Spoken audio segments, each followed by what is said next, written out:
Chairman Tehreek Insaf Imran Khan की 3 मई तक हिफाजती जमानत मंजूर। इस्लामाबाद हाई कोर्ट का इमरान खान को 1 लाख रुपए के मुचलके जमा कराने का हुक्म।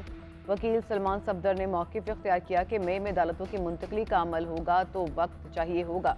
Chief justice Islamabad high court ने रिमार्क्स दिए कि अदालतों की मुंतकली का मसला हमारा है, आपका नहीं। अदालत ने फ्रीकैन को नोटिस जारी कर दिए। इमरान खान को शामिल तफ्तीश होने का हुक्म। वकला से आइंदा समात पर दरख्वास्त के काबिल समात होने पर दलाइल तलब कर लिए।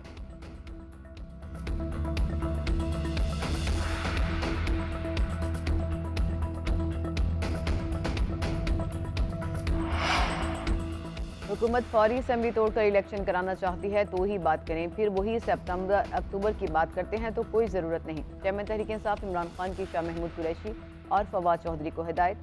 कहा, मुज़ाकरात एक जैसे लोग करते हैं, हम कानून पर चल रहे हैं और वो कानून शिकनी कर रहे हैं, वो हम जैसे नहीं। आइन टूट गया तो जिसका जोर होगा उसी की बात चलेगी। साबिक आर्मी चीफ से मंसूब बयान से मुतालिक कहा कि मैं इससे भी ज़्यादा चीज़ें जानता हूँ, मगर ये कौमी सलामती का मसला है। नहीं चाहता कि कोई आलमी खबर बन जाए और मुल्क का नुकसान हो।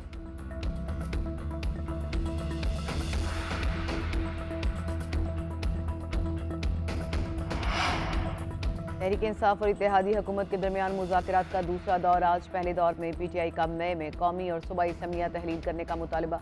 रवां बरस जुलाई में मुल्क भर में आम इंतखाबात कराने की शर्त। मुसाफिर खान को बहाल करने का मुतालबा। अपोजिशन लीडर का ओहदा भी मांग लिया। हुकूमत ने PTI से मुतालबात की हतमी फहरिस्त तहरीरी शक्ल में मांग ली। ज़राए का कहना है कि 14 मई के अलावा एक साथ इंतखाबात के लिए आइन में तरमीम ज़रूरी है। आइनी तरमीम के लिए तहरीक इंसाफ का ईवान में होना नागुज़ीर है।